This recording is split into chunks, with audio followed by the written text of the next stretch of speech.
Muy buenas noches, mis amados hermanos. Dios les bendiga. Sean bienvenidos a nuestra clase de escuela bíblica. Estamos en el tema de principios o fundamentos de la escatología. Hoy ya estamos a 14 de marzo del 2026. Sean todos cordialmente bienvenidos. Les invito para que oremos, demos gracias a nuestro Dios y retomemos nuestro tema. Nuestro buen y amado Señor, te agradecemos en esta hermosa día. Gracias por tus bendiciones. Gracias por permitirnos culminar una semana en bendición. Gracias por estar siempre a nuestro lado, por bendecirnos, por darnos la gracia, la sabiduría, el entendimiento necesario para vivir cada día. Te pido tu bendición, Señor, sobre cada uno de nuestros hermanos, los que han de estar conectados a esta transmisión. Señor, te pedimos que los bendigas, que añadas de tu gracia, que añadas de tu amor, que añadas de tus bendiciones sobre sus vidas y que todo esto que estamos viendo, Señor, fortalezca nuestra fe, nuestro conocimiento acerca de tus propósitos, Señor, para nuestra vida y para esta humanidad. Gracias, Señor, por afirmar nuestros corazones en ti. Damos a ti el honor, la gloria y la honra por siempre. Gracias, Señor. Bien, hermano, entonces vamos a retomar lo que estamos viendo. Estamos viendo acerca del esquema optimizado de los dos siglos. Recuerde que inicialmente vimos toda la terminología y que igual aquí en esta parte también estamos retomando muchos de los textos, muchos de los versículos que ya hemos visto, pues para reafirmar cómo ese esquema cada vez se hace más claro para nosotros, cómo define y cómo va a ser la base de toda nuestra escatología. Bien, dentro de este esquema optimizado dijimos que íbamos a ver tres proposiciones. Ya hemos visto dos de ellas. La primera de ellas tiene que ver con que este siglo es y siempre será un siglo malo, un siglo malo. Y entonces vimos una tablita en donde comparábamos lo que era este siglo y el siglo venidero, que se destacaba ahí, que pues este siglo está caracterizado por quienes lo habitan, por los hijos de este siglo. Este siglo está caracterizado por las persecuciones para los seguidores de Cristo, que se nos pide no conformarnos a este siglo, que Satanás es el Dios de este siglo y que se reafirma a través de varios textos que este presente siglo es malo, ¿sí? Y obviamente hay muchos que andan conforme a la corriente de este siglo, pero este siglo venidero, que podríamos llamar el siglo bueno, está caracterizado solamente por estar habitado, si podemos llamarlo de alguna manera, por los hijos de luz, por los creyentes, en los cuales hay vida eterna, los cuales han sido transformados en la renovación de su entendimiento de una manera plena, aunque ya estamos en ese proceso, y en donde la gloria de Cristo pues es la que resalta por sobre todas las cosas. Es un siglo futuro de justicia y obviamente está caracterizado por los valores que le caracterizan a ese siglo. La segunda proposición que vimos es que este siglo está en sus últimos días, ¿sí? Donde leíamos texto donde se nos habla que las tinieblas van pasando, que la luz ya está pronta a venir, que estamos en la consumación de los siglos, que aquellos que alcancen los fines de los siglos, pues obviamente son los que van a tener la vida eterna. Entonces dijimos que este siglo, este siglo presente está en sus últimos días desde el momento en que Cristo vino, tal como lo vemos ahí en la gráfica que tenemos. Después de la resurrección, estamos ya en los últimos días. Vimos que de los creyentes de los primeros siglos creían que el regreso de Cristo era inminente.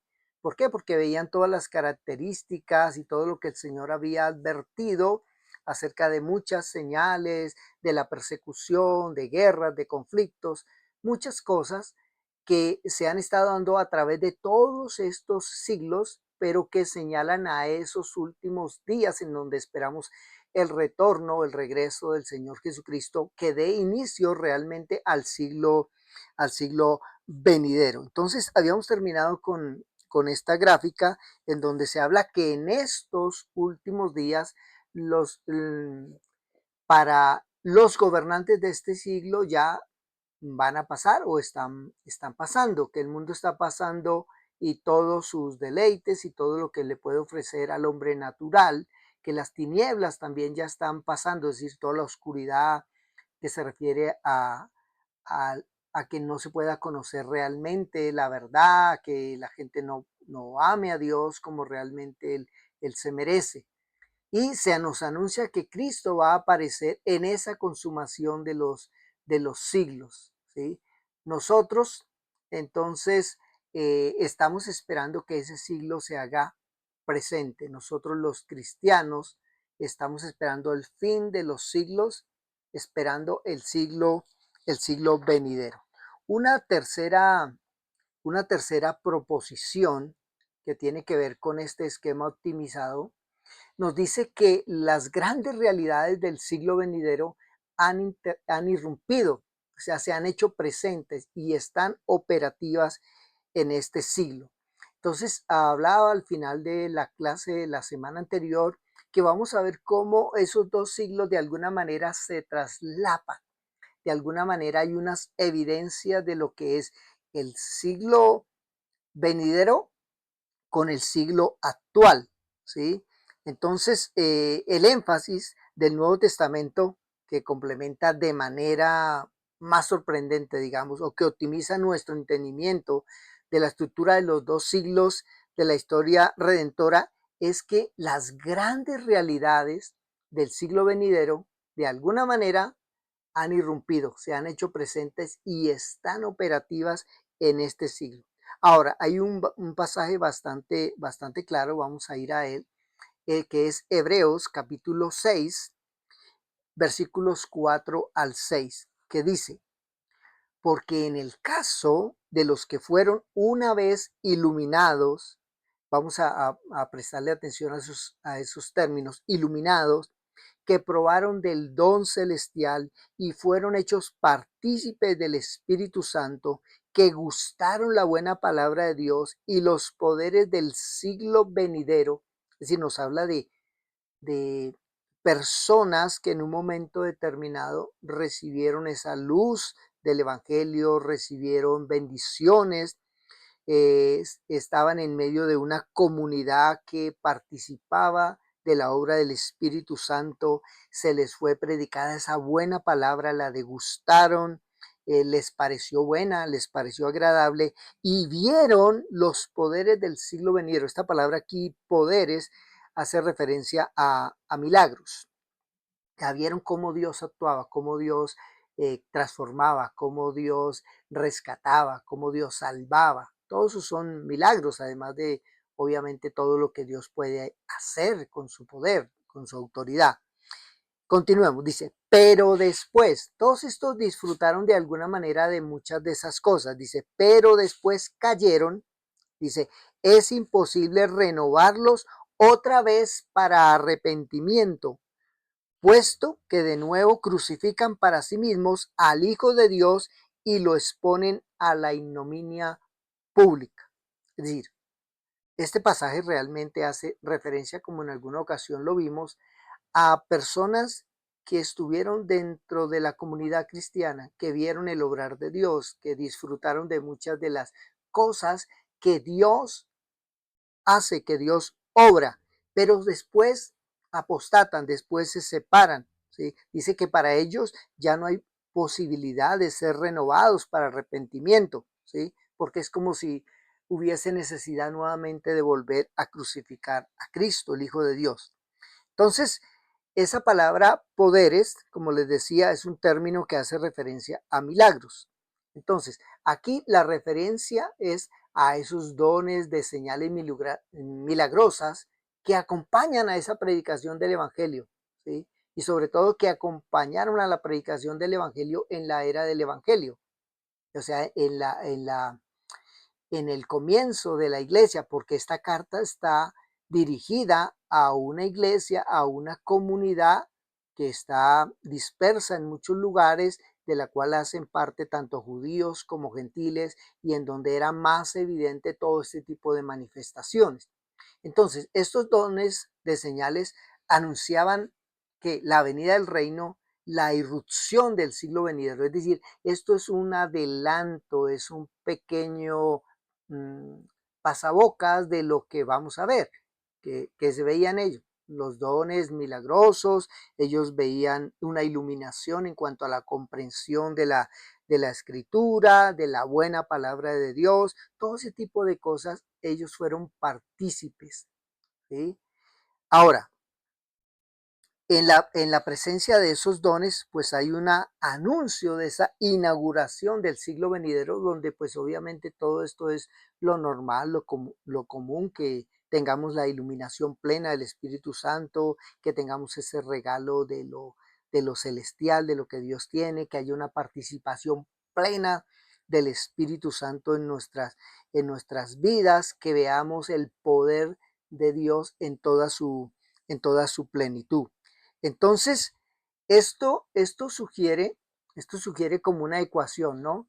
El siglo venidero es igual a ese reino de Cristo, ¿sí? Puesto que el reino de Cristo pues ya comenzó, de alguna manera ya inició, o sea, no de una manera total, de una manera plena, pero el reino de Cristo ya está en medio de los creyentes, en medio de la iglesia. Vamos a Hebreos capítulo 2. Hebreos en el capítulo 2, en el versículo 9, dice lo siguiente: pero vemos a aquel que fue hecho un poco menor que los ángeles, a Jesús, coronado de gloria y de honra a causa del padecimiento de la muerte, para que por la gracia de Dios gustase la muerte por todos. Vemos a aquel, lo estamos viendo de alguna manera espiritual, vemos a aquel que fue hecho un poco menor que los ángeles. ¿Cómo lo vemos? Dice, coronado de gloria y de honra. Ahora, ya ha sido aceptado como rey, no, pero para nosotros él ya es el rey, él ya es el rey de gloria. Ahora vemos otro texto similar en Efesios, vamos a Efesios capítulo 1, Efesios capítulo 1, versículo 21, dice, Efesios 1, 21 dice de la siguiente manera: sobre todo principado, dice, a él se le dio un lugar especial, dice, sobre todo principado y autoridad y poder y señorío, y sobre todo nombre que se nombra, no solo en este siglo, sino también en el venidero. Dice, no solo en este siglo, sino también en el venidero. ¿Qué se le ha dado a él? Todo principado, toda autoridad, todo poder, todo señorío, sobre todo nombre que se nombra. Dice, no solamente en este siglo, le sigue siendo Señor, aunque en apariencia pareciera que él no estuviera ejerciendo todo su dominio, hasta cuando venga y realmente establezca plenamente su reino. Por eso aquí tenemos es un adelanto, ¿sí? De todo lo que ha de todo lo que ha de venir, ¿sí? Entonces, esto nos habla entonces de que ese siglo venidero ya ha comenzado, ¿sí? El siglo venidero en algún sentido debe haber comenzado, pues también el reino de Cristo ya comenzó, porque recuerde que era el anuncio de su mensaje, que el reino de los cielos está entre nosotros, estaba entre nosotros cuando Él vino, pues ya comenzó de alguna manera, y eso que esperamos a plenitud hacia el futuro ya tiene un adelanto en nuestro tiempo. Ahora, otro énfasis del Nuevo Testamento, pues también apoyan esta afirmación, es decir, que el siglo venidero es el siglo de la resurrección, porque nosotros estamos esperando aquí la resurrección de entre los muertos, ¿cierto? Esa es nuestra bendita esperanza. Pero si algo de eso ya ha acontecido, significa que ya se ha adelantado algo como una muestra de lo que ha de suceder. Mire lo que dice Lucas. Vamos a Lucas capítulo 20, Lucas capítulo 20, versículo 34 al 36, en donde se nos habla obviamente de Jesús. Dice la palabra, el versículo 34. Dice, entonces respondiendo Jesús les dijo, los hijos de este siglo se casan y se dan en casamiento, mas los que fueren tenidos por dignos de alcanzar aquel siglo y la resurrección de entre los muertos ni se casan ni se dan en casamiento, porque no pueden ya más morir, pues son iguales a los ángeles y son hijos de Dios al ser hijos de la resurrección. Esa es nuestra esperanza. El siglo venidero se va a caracterizar porque es el siglo de la resurrección o es inaugurado con la resurrección, como hemos visto, de los justos, de la iglesia. Sin embargo, la resurrección ya ha comenzado de alguna manera. ¿Por qué? Porque Cristo es los primeros frutos de esa resurrección. Cristo ya resucitó entre los muertos como una demostración de que nosotros también pues vamos a ser resucitados. Mire lo que dice el apóstol Pablo en su carta a los Corintios, primera a los Corintios, capítulo 15, versículo 20 al 23. Dice, mas ahora Cristo ha resucitado de los muertos, primicia de los que durmieron es hecho. Porque por cuanto ha muerto, la muerte entró por un hombre, también por un hombre la resurrección de los muertos. Porque así como en Adán todos mueren, también en Cristo todos serán vivificados, pero cada uno en su debido orden. Cristo las primicias, los primeros frutos. Luego los que son de Cristo en su venida. Entonces, Él es el primogénito entre los muertos. Él es el fruto de la resurrección. Él es las primicias de la resurrección. Por eso decimos que algo de ese siglo venidero ya se ha hecho manifiesto y es evidente en este siglo, aunque este siglo sea un siglo malo, ¿sí? Entonces, eso significa, obviamente, que, que ese adelanto nos habla de lo que ha de venir, de lo que nosotros esperamos. Y esa es digamos, de alguna manera la explicación de lo que los apóstoles predicaban y que no era entendible por aquellos que les escuchaban. Por ejemplo, en Hechos capítulo 4, cuando Pablo habla y la gente pues se resentía de lo que ellos decían, mire lo que ellos afirmaban, Hechos 4:2. Dice, resentidos de que enseñasen al pueblo. ¿Qué era lo que enseñaban ellos al pueblo que hacía que los religiosos de su época se resintieran? ¿Sí? Dice, y anunciasen en Jesús la resurrección de entre los muertos. ¿Sí? Cristo resucitó, era el testimonio de ellos. Ustedes se dieron cuenta que Cristo resucitó, que Cristo se levantó de entre los muertos. Eso ha sido claro, eso ha sido evidente para todos. Entonces, eso mismo va a acontecer con los creyentes, va a acontecer con la iglesia, aunque ese hecho vendrá en el siglo venidero cuando Cristo retorne. Pero ya vimos una evidencia de eso que va a ocurrir, ¿sí? Entonces, de la misma manera, este siglo es el siglo, digamos, de la antigua creación, de la creación normal, de la creación natural, del hombre natural. Pero el siglo venidero es el siglo de la nueva creación, ¿sí? Si matizamos un poquito esto, la nueva creación ya ha sido inaugurada. Obviamente no tenemos cielos nuevos y tierra nueva, pero sí algo ha ocurrido en la vida de los creyentes que indica que es el comienzo de algo que se va a completar, que se va a llevar a cabo. Nosotros conocemos muy bien el texto de 2 Corintios 5:17, que dice, de modo que si alguno está en Cristo, esa es la clave ahí, que si alguno permanece, está unido a Él, nueva criatura es decir, ya, no está esperando a ser nueva criatura en el futuro, ¿sí? En el siglo que viene, después de la segunda venida de Cristo, ya es una nueva criatura. Para Él las cosas viejas pasaron, he aquí todas son hechas nuevas. Y Gálatas 6:15 también el apóstol Pablo nos dice, porque en Cristo Jesús ni la circuncisión vale nada, ni la incircuncisión. Y aquí está uniendo a los dos pueblos, los que colocaban la circuncisión como a una norma para todos y consideraban que por el hecho de ser circuncidados ya eran salvos, que en ese caso eran los judíos, o los gentiles, los que no habían sido circuncidados. Entonces, ni lo uno ni lo otro vale, ni pertenecer a una etnia o a la otra, ni tener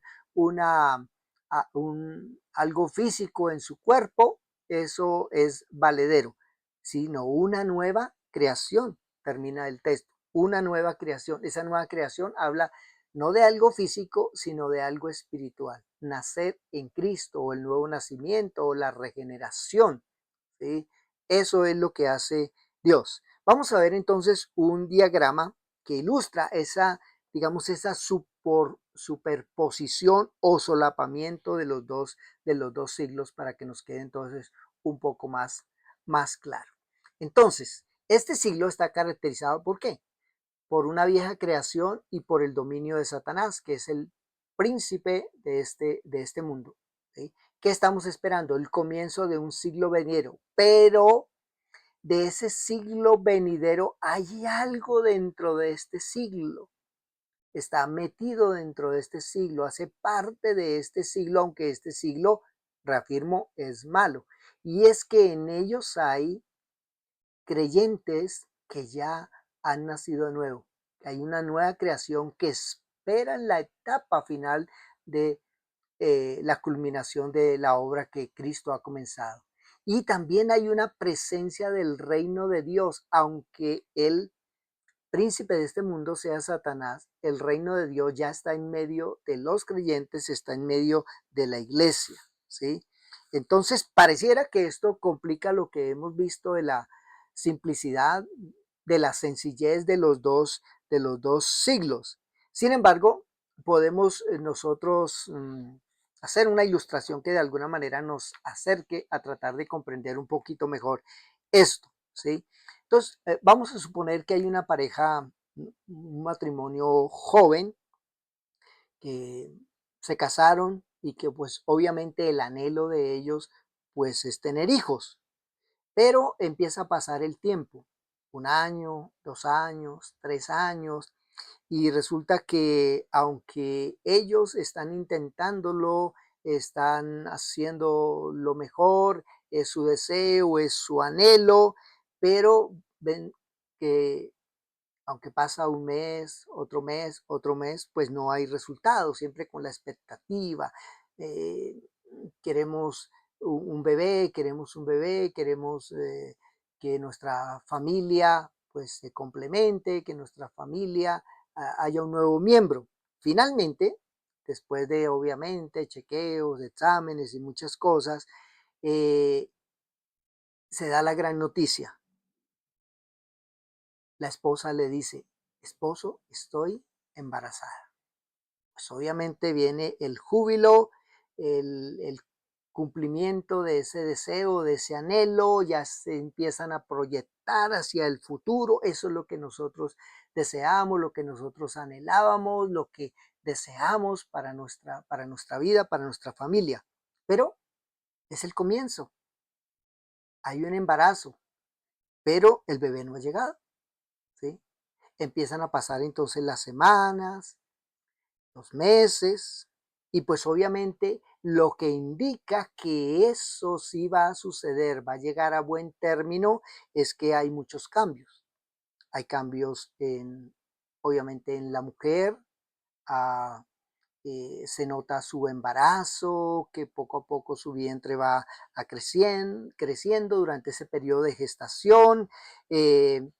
Pero todavía no tienen al bebé, todavía no pueden, digamos, sostenerlo en sus brazos. Hay muchas cosas que están indicando, muchas señales de que algo está sucediendo. Entonces le preparan un cuarto para el bebé, le compran la cuna, empiezan a decorar, a comprar la ropita y cada vez la barriguita de la mamá pues va creciendo un poco más.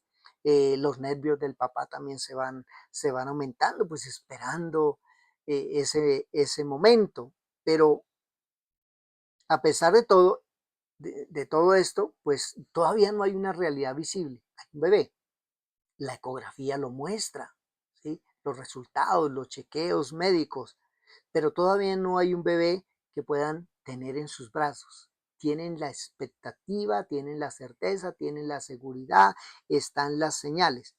Eso mismo podemos decir que sucede con el siglo venidero y el reino de Dios.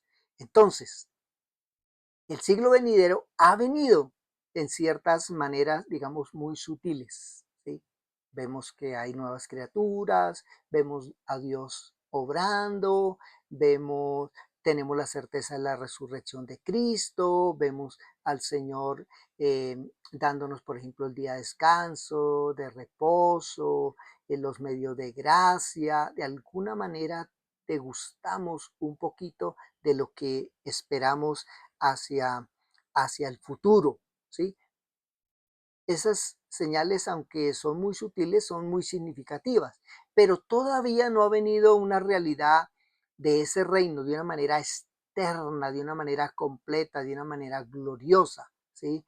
Por eso muchas veces decimos, si esto es ah, la bendición de Dios, si esta es la paz de Dios, si este es el gozo de Dios, si esta es la presencia de Dios, si esto es adorar a Dios, si esto es ver la respuesta a Dios obrando, si este es el amor y la gracia de Dios, si este es el perdón de Dios en estos tiempos, ¿cuánto más disfrutaremos lo que Él tiene para nosotros?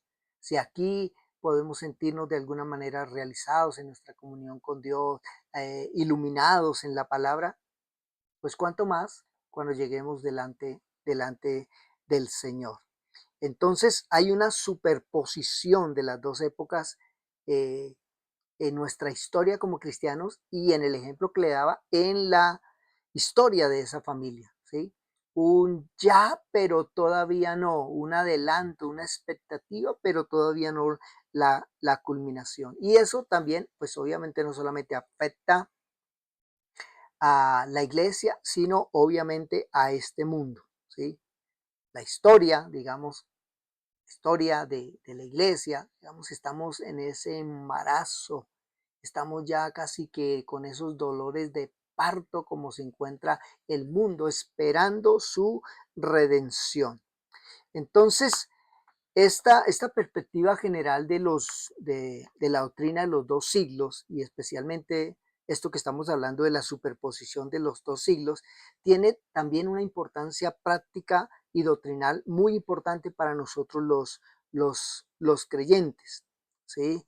Entonces vamos a mirar, digamos, algunas cosas de ese significado práctico, ¿sí?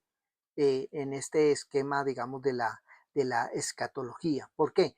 Porque este esquema explica mucho sobre el carácter en dos etapas de la salvación. Recuerde que nosotros somos salvos, pero todavía no se ha culminado toda la obra de salvación. Para Cristo ya es algo que está completo, algo que ya está realizado. Para nosotros no, ¿sí?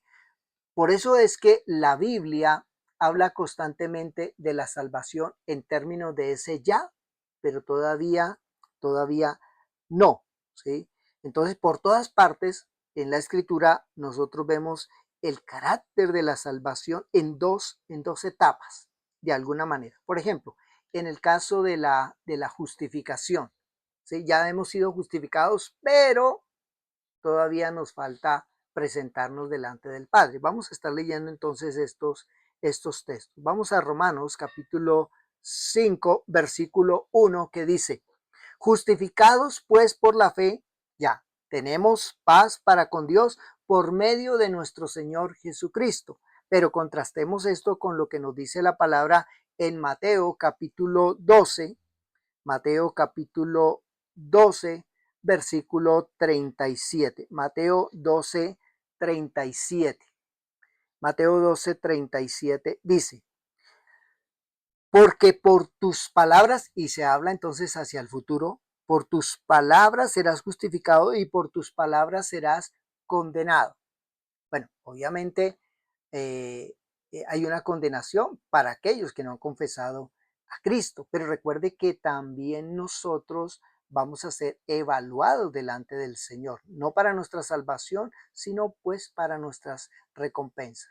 Lo mismo cuando hablamos acerca de la adopción, nosotros ya somos hijos de Dios, ¿sí? Recuerde lo que dice Romanos capítulo 8, versículo 14 y 15. Porque todos los que son guiados por el Espíritu de Dios, estos son hijos de Dios. Dice, pues no habéis recibido el espíritu de esclavitud para estar otra vez en temor, sino que habéis recibido el espíritu de adopción por el cual clamamos, Abba, Padre. Ya le podemos decir a Dios, papá, de una manera cariñosa. Ya hemos sido adoptados, ya somos hijos de Dios.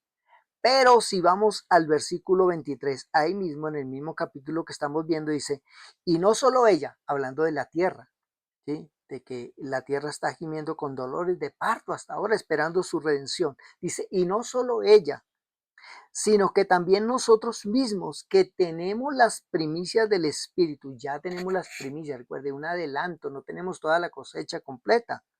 Nosotros también gemimos dentro de nosotros mismos, esperando la adopción, la redención de nuestro cuerpo.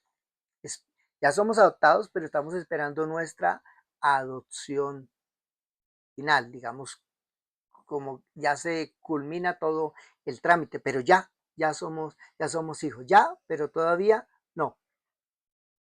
Hay otra referencia en Gálatas capítulo 4, versículos 4 al 6, dice, pero cuando vino el cumplimiento del tiempo, Dios envió a su Hijo nacido de mujer y nacido bajo la ley, para que redimiese a los que estaban bajo la ley, a fin de que recibiesen la adopción de hijo.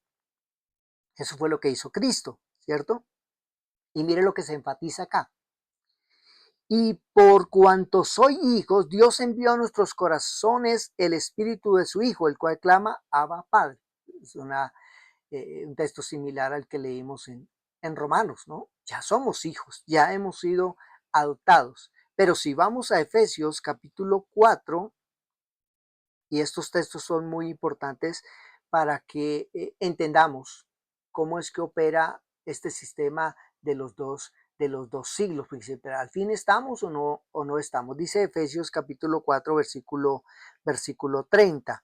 Dice, y no contristéis al Espíritu Santo de Dios con el cual fuisteis sellados, aquí ya lo tenemos, hemos sido sellados, ¿para cuándo? Dice, para el día de la redención. ¿Acaso no hemos sido redimidos? Sí, pero para el final y la culminación, el cierre de nuestra redención, al final, ¿sí? Entonces, eso tiene que ver con nuestra adopción, pero también con nuestra redención, con aquella compra que el Señor ha hecho de nuestras vidas. Por eso vamos a Efesios capítulo 1, versículo 7, que dice, en quien tenemos redención por su sangre, el perdón de pecados según las riquezas de su gracia. Es cuenta que ya las cosas se dan como un hecho, como algo cierto. ¿Sí? Ya está realizado. Para Dios es un hecho. Para nosotros todavía está en un proceso, en una culminación. Y si vamos al capítulo 4 también de Efesios, en el versículo 30, dice la palabra, y no contristéis, volvemos al mismo texto de hace un momento, y no contristéis al Espíritu Santo con el cual fuiste sellados para el día de la redención. Esto no solamente se aplica para la adopción, sino también para la redención. Lo mismo cuando hacemos referencia a la vida eterna. Ya tenemos nosotros la vida eterna, pero la plenitud de todas las condiciones perfectas de esa vida eterna todavía no la estamos disfrutando. En Juan, en el capítulo 3, en el versículo 36, dice la palabra, el que cree en el Hijo, y hemos creído en el Hijo, dice, tiene vida eterna, pero el que rehúsa creer en el Hijo no verá la vida, sino que la ira de Dios está sobre él. Es decir, aquí ya tiene o vida eterna o no tiene vida eterna. Algunos piensan que eso lo sabremos después de que nos vamos a morir, ¿no? O algunos dicen, no, pues esperemos, nadie sabe, al fin y al cabo, ya al final de todas las cosas, pues veremos si nos salvamos o no nos salvamos. No dice, el que cree tiene vida eterna, el que rehúsa creer no tiene vida eterna, pero esa vida eterna todavía no está en su plenitud, porque decimos, si esto es vivir la eternidad, pues nadie quiere estar en estas condiciones, todavía tenemos sufrimiento, dolor, enfermedad, escasez, muchas cosas, ¿no? Que indican que todavía esta no es la realización plena de nuestra vida eterna. En Mateo capítulo 25, versículo 46, dice la palabra. E irán estos al castigo eterno y los justos a la vida eterna. ¿Cuándo? Pues cuando venga el Señor, ¿sí? Cuando sea el juicio final. Entonces se cuenta, aunque ya tenemos, nosotros no pasamos por ese juicio, sino que estos van para vida eterna y estos otros van para condenación eterna. Lo mismo, pues obviamente el descanso que nosotros tenemos en el Señor. En Mateo capítulo 11, ya se cuenta cómo estas cosas ya las estamos disfrutando, ya hacen parte de nuestro diario vivir, pero anhelamos la plenitud, anhelamos que eso sea completo, que eso sea perfecto. En Mateo capítulo 11, versículo 29 dice, llevad mi yugo sobre vosotros y aprended de mí que soy manso y humilde de corazón y hallaréis descanso para vuestras almas. Aquí obviamente no se está refiriendo solamente al trabajo, a las dificultades, a las luchas diarias, a las cargas que nosotros tenemos, al yugo que a veces nos puede agobiar físicamente. Aquí nos dice a no someternos a imposiciones de hombres, ¿sí? Esos yugos que los fariseos y los religiosos de la época de Jesús colocaban sobre la gente, que hacían difícil la vida de comunión con Dios, llena de imposiciones, de leyes y de mandamientos y de cantidad de cosas. Cuando llegamos a Cristo, hallamos descanso en Él, hallamos que todo es por gracia, hallamos que transitar con Él es lo mejor que nos puede pasar, que realmente todo el corre-corre que llevábamos tratando de buscar descanso y paz para nuestras almas, lo hallamos en Cristo. En Él estamos completos, en Él nosotros descansamos, pero todavía anhelamos un descanso pleno de todas las cosas. No el no hacer nada, sino el hallar la plenitud del descanso en el Señor, de cargas, de imposiciones y de todo lo que el hombre pueda colocar sobre la vida de de las personas, de ser libre de todo ese tipo de yugos. Dice Hebreos capítulo 4, versículos 9 al 11. 9 al 11 dice, por tanto, queda un reposo para el pueblo de Dios, porque el que ha entrado en su reposo, dice, el que ha entrado en su reposo también ha reposado sus obras como Dios de la suya. Es decir, ya no estamos mirando cómo nos ganamos la salvación, ¿sí? ¿Qué cosas tenemos que cumplir para ser aceptados por el Señor? Dice, procuremos pues entrar en aquel reposo para que ninguno caiga en semejante ejemplo de desobediencia, es decir, una vida de obediencia que trae descanso, que trae reposo, que trae plenitud, aunque parcial, aquí delante del Señor. Entonces junto con estas hay muchas otras realidades, digamos, asociadas con la salvación, eh, que podemos verlas o que las veremos un día como experiencias pasadas que nos mostraban y que nos adelantaban un poquito lo que iba a suceder con nosotros y lo que íbamos nosotros a disfrutar hacia el futuro, ¿sí? Y esto es así, ¿por qué? Porque el siglo venidero que trae la salvación se desarrolla, digamos, en dos etapas. Existe una superposición, como veíamos en el gráfico, de este siglo y el siglo venidero. Ya tenemos algo, ya disfrutamos algo, ya poseemos algo.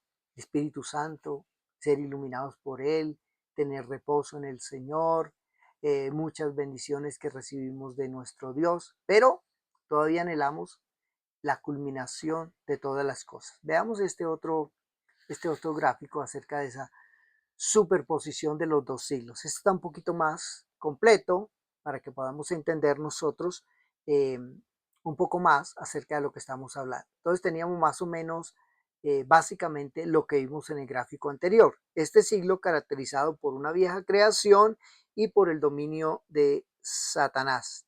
Pero en medio de este siglo malo ya hay una nueva creación que son los creyentes y ya el reino de Dios está en medio del pueblo de Dios. en medio de la iglesia, en medio de los que aceptan su gobierno, en medio de aquellos que le reconocen como su Señor y como su Salvador. Eso se culminará, se llevará a cabo a plenitud en el siglo venidero.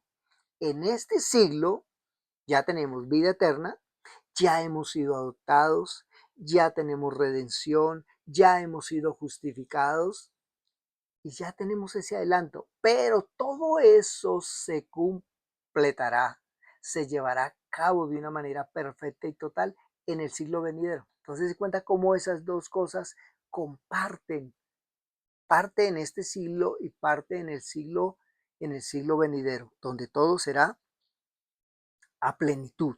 Entonces, una de las muchas aplicaciones prácticas de esto para nosotros los creyentes es poner mm, el énfasis o el relieve, esa necesidad que tenemos de perseverar en la vida cristiana para vida eterna. Si esto ya significa tanto para nosotros, si esto es un adelanto, si esto ya es una bendición, si ya nos regocijamos en lo que Dios ha hecho en nosotros, si eso produce en nosotros tanto paz, tanto gozo, si produce en nosotros tanta expectativa, tanto anhelo, tanta deseo, si el Espíritu Santo está obrando en nosotros, si vamos en ese proceso de santificación, cuánto más obviamente anhelamos lo que viene hacia el futuro, ¿sí?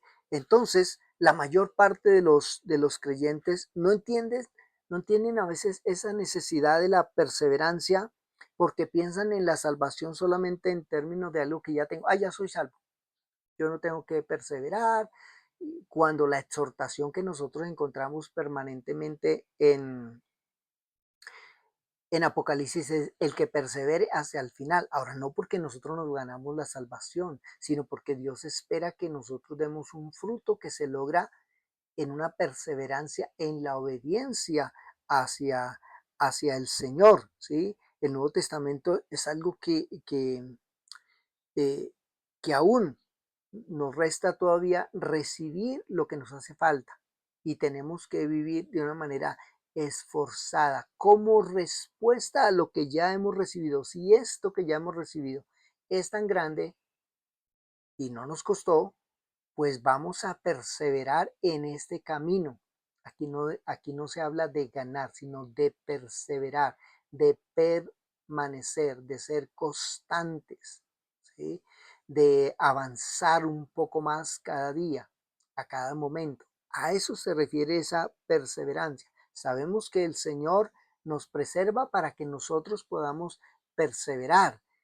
Eso también habla obviamente de la constancia. Por eso encontramos nosotros esas exhortaciones a nosotros como creyentes en Mateo capítulo 11, versículo 28 al 30. Dice, Mateo capítulo 11, versículo 28 al 30. Tiene que ver con lo que leímos hace un momento. Ya tenemos ese descanso. Venid a mí, todos los que estáis trabajados y cargados, y yo os haré descansar. Llevad mi yugo sobre vosotros. Aprended de mí, que soy manso y humilde de corazón, y hallaréis descanso para vuestras almas, porque mi yugo es fácil y ligera mi carga. Sí, ya, tenemos eso. Pero obviamente tenemos que continuar, no lo hemos logrado todo. La vida cristiana es hermosa, pero no es fácil. Se nos llama a perseverar, a ser constantes en el Señor, a seguir creciendo, ¿sí? Y volvemos a leer Hebreos 4:11, donde dice, procuremos pues entrar en aquel reposo. Ya tenemos el reposo, pero dice, procuremos entrar en aquel reposo para que ninguno caiga en semejante ejemplo de desobediencia. Y esto es un ejemplo de lo que sucedió con el pueblo de Israel. El Señor les había prometido una tierra especial para ellos, la tierra prometida, ¿sí? Pero ellos tenían que ir conquistando poco a poco, derrotando a sus enemigos, tomando posesión. Ya era una realidad que el Señor se les daba y se la dio, ¿sí? Pero las condiciones en las que ellos debían estar allí debían ser excelentes, maravillosas, cosa que no ocurrió, estaban en la tierra, pero no recibieron todos los beneficios de esa tierra por su desobediencia. Y además muchos ni siquiera alcanzaron a llegar. ¿Por qué? Por causa de su desobediencia, de su incredulidad. Eso no significa que vamos a perder nuestra salvación. Eso significa que Dios sí toma en cuenta la manera como nosotros vivimos, como asumimos nuestra vida en este siglo. Y lo mejor es que nos preparemos para que podamos disfrutar a plenitud de lo que el Señor ya tiene.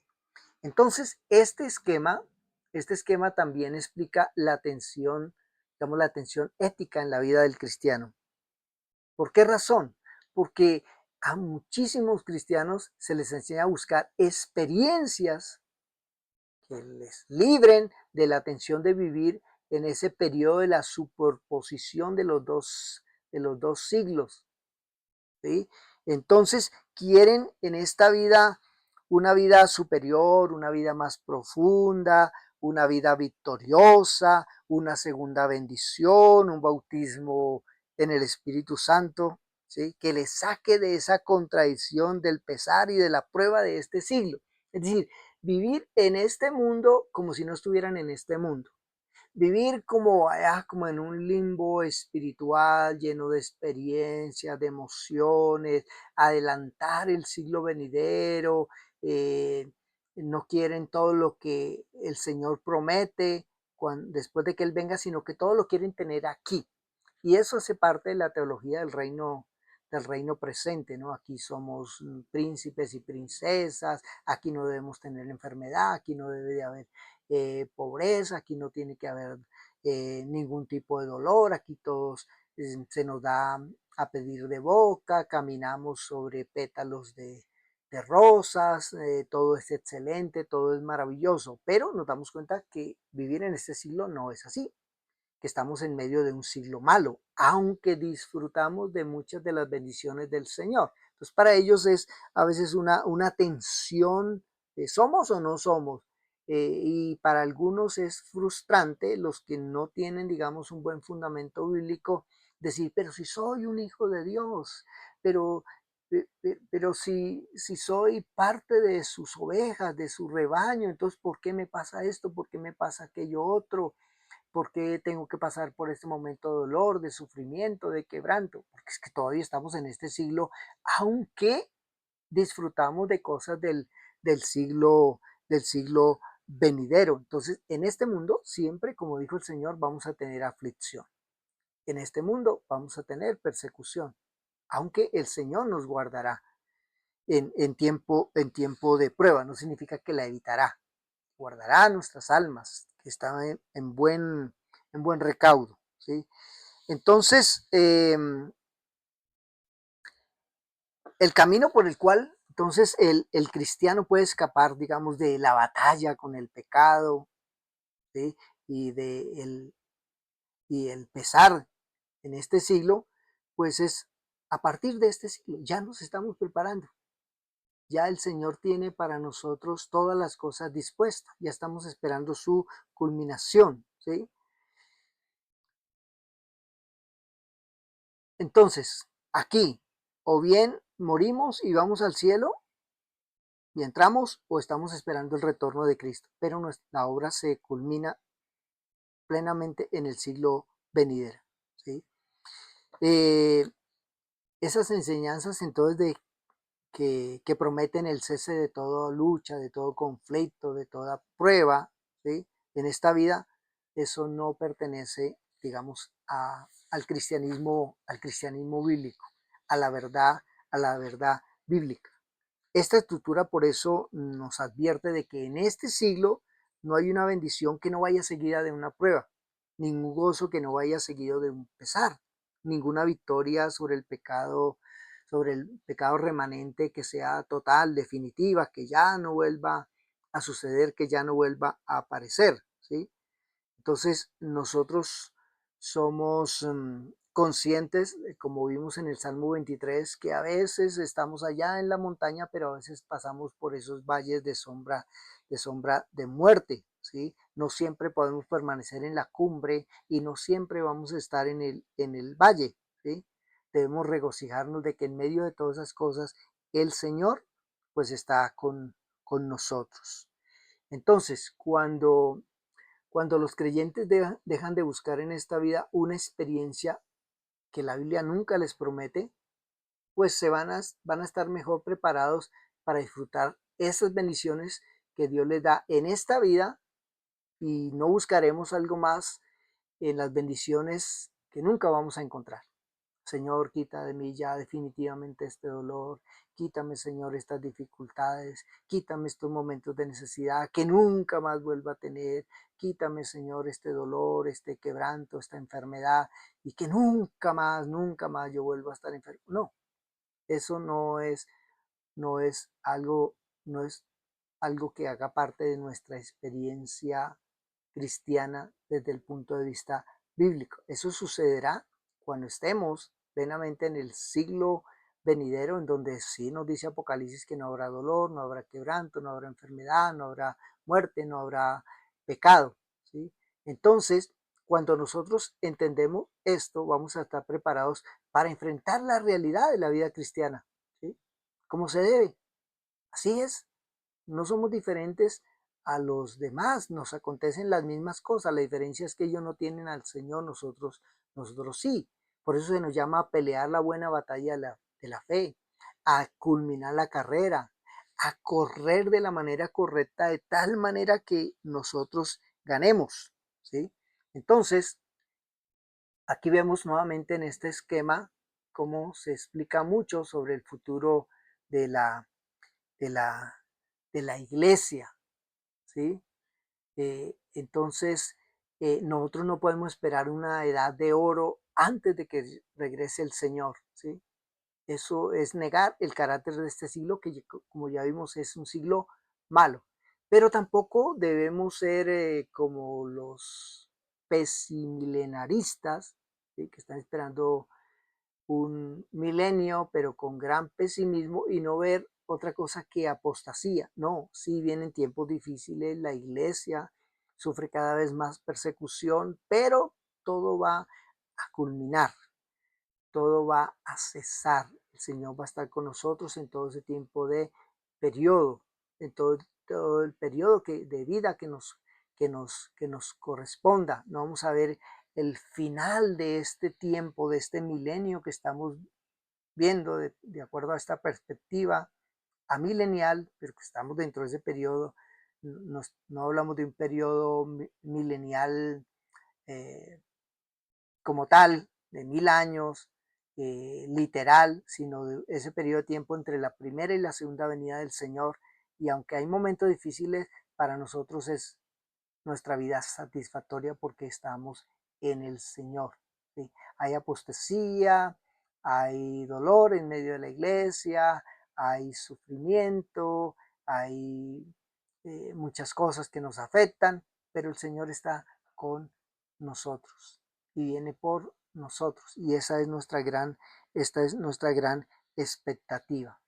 Entonces, tanto los, tanto los pesimistas, digamos, sombríos, como los optimistas, podemos llamar optimistas soñadores, pues tienen esas perspectivas desequilibradas en lo que va a ser el futuro de la iglesia. Unos que consideran que todo va a mejorar, todo va a estar bien, vamos a entrar en una etapa de oro, ya no habrá problemas, habrá justicia y eso preparará el camino del Señor, lo cual no vemos. Y otros que viene un caos absoluto de gran tribulación, de, de cosas terribles, en medio en medio de la iglesia y que quién sabe si entonces durante ese periodo nos podremos entonces salvar. No, la perspectiva bíblica entiende esa superposición de los dos siglos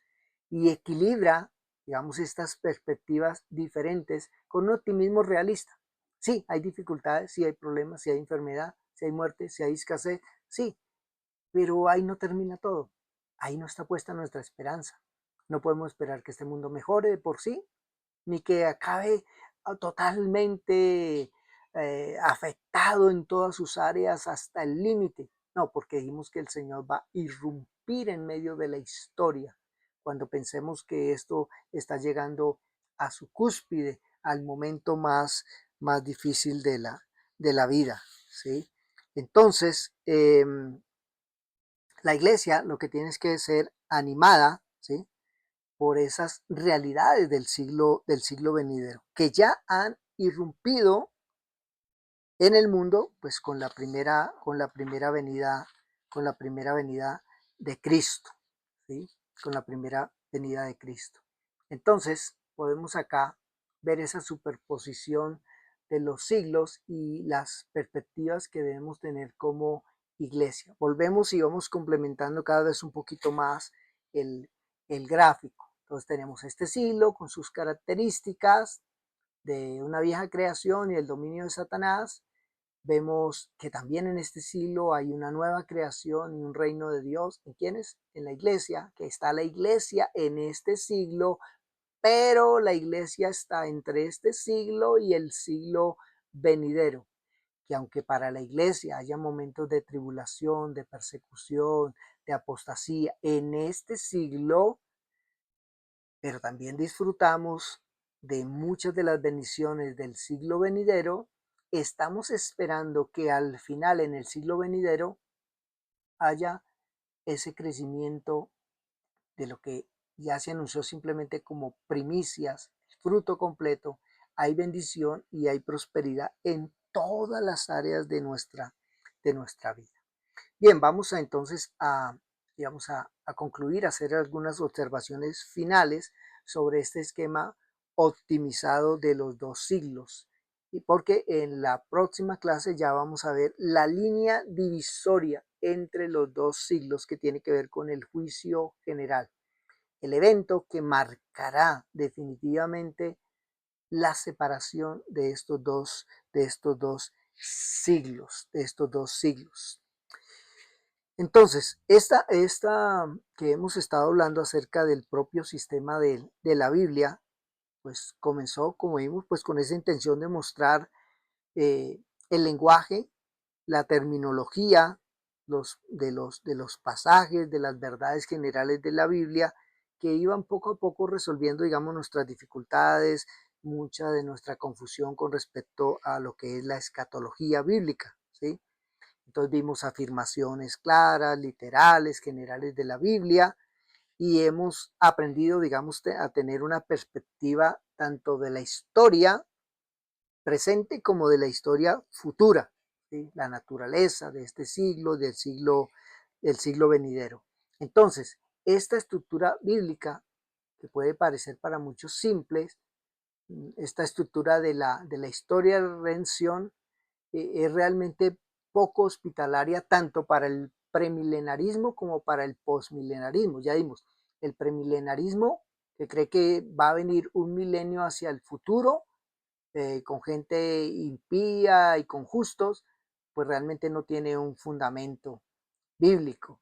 Como para el postmilenarista que dice que todas las cosas van a mejorar y que este mundo realmente va a llegar a un punto si no de perfección, si un mundo de justicia, un mundo bueno de alguna manera, entonces tampoco cabe dentro de estas perspectivas, ¿sí? Lo que hace es armarnos a nosotros como creyentes con un realismo que nos lleva a una batalla, pero una batalla optimista, o lo que el apóstol Pablo habla de pelear la buena batalla de la fe, ¿sí? En este periodo de esa superposición de los siglos. Y por último, pues el propio sistema de la Biblia nos proyecta, digamos, una luz asombrosa sobre el significado y sobre la enseñanza de la Biblia en asuntos que van más allá de lo que con frecuencia se consideran los confines estrictos de la escatología, las cosas más ocultas, más secretas, más difíciles. No, nos presenta un panorama real, un panorama bíblico, un panorama en el cual nosotros sabemos estamos involucrados, esto es lo que está pasando, esto es lo que está sucediendo, esto es lo que se está llevando a cabo, esto es lo que estamos viviendo como creyentes, como iglesia, pero esto es lo que nos depara el futuro. Esto es lo que Dios tiene preparado para nosotros, para sus hijos. Bien, hermanos, recuerde que domingo es el día del Señor. Dice la palabra, acuérdate del día del Señor para santificarlo, para separarlo. Es un mandato, no es una sugerencia, hermanos. Y realmente tenemos que, si amamos al Señor, tener en alta estima lo que el Señor demanda de nosotros. No podemos decir como mucho, o como decía el joven justo, entre comillas, Señor, si ya casi todo lo he guardado. Pero a veces nos queda faltando algo. Y a veces es que no tenemos en alta estima el día del Señor. Sé que cuesta, a veces sé que es difícil, sé que hay complicaciones a veces, pero recuerde, cuando nosotros queremos agradar al Señor, cuando queremos hacer su voluntad, Dios obra a nuestro favor. Dios bendice. Hemos visto en el día de hoy que tenemos que perseverar, que esto es una batalla. Nadie dijo que esto es fácil, pero siempre sabemos que nosotros somos los más beneficiados, los más bendecidos, ¿sí? Que venimos a veces agobiados, cansados, enfermos, pero Dios obra de unas maneras tal que salimos renovados, restaurados, en paz, con gozo, con respuesta a nuestro corazón, edificados, fortalecidos, animados. De tantas maneras el Señor entonces nos bendice. Así es que hermanos, adelante con la ayuda del Señor. Nos vemos entonces mañana en el día del Señor y espero que el, el Señor nos dé una noche de descanso, una noche de bendición, de tal manera que vengamos con el mayor deseo, porque también nos corresponde a nosotros prepararnos por anticipado, hermanos. Si usted se acuesta hoy en la noche muy tarde, no espere mañana estar muy despierto. O sea, nos está preparando adecuadamente para el día del Señor. Entonces, hermanos, que el Señor nos dé un buen descanso y que mañana con todo nuestro corazón, como nos manda la palabra, que amamos al Señor con todo nuestro corazón, con todas nuestras fuerzas, con todo nuestro ser. Bien, hermanos, vamos a orar, vamos a darle gracias a nuestro Dios y con la ayuda del Señor nos vemos entonces en este servicio dominical, nuestra oración congregacional a partir de las 9 de la mañana y luego tenemos entonces nuestro estudio de lo que estamos viendo acerca de recuperando nuestra dignidad, también un tema muy, muy importante. Y también entonces seguir con nuestro estudio en la primera epístola del apóstol Pedro. Vamos a orar, vamos a darle gracias a nuestro Dios. Amado Señor, te damos infinitas gracias en esta hora. Gracias por tu misericordia, gracias por tu amor, gracias por traer cada vez más claridad, Señor, a nuestras mentes acerca de la escritura, acerca de tus propósitos, acerca de lo que estamos viviendo, del futuro, Señor, que anhelamos y esperamos, de la culminación de todos los tiempos. Pero sobre todo ayúdanos a mantenernos en fe, en esperanza de tu pronto retorno. Gracias por tu infinito amor, gracias por tu infinita misericordia. Gracias, Señor, por estar con nosotros, por ayudarnos, Señor, en medio de nuestras batallas, de nuestras luchas, sabiendo que tú siempre nos sacas adelante, que tú siempre tienes la respuesta, que tú siempre, Señor, hablas por medio de tu palabra, que tú siempre confirmas todas las cosas. Gracias, nuestro buen Dios. Gracias, Padre. Gracias, Padre, por Cristo, nuestro Señor y Salvador, y por tu Santo Espíritu, quien es el que nos encamina siempre a toda verdad. Mis amados hermanos, el Señor les bendiga grandemente con la ayuda del Señor. Nos vemos el día de mañana. Bendiciones para todos.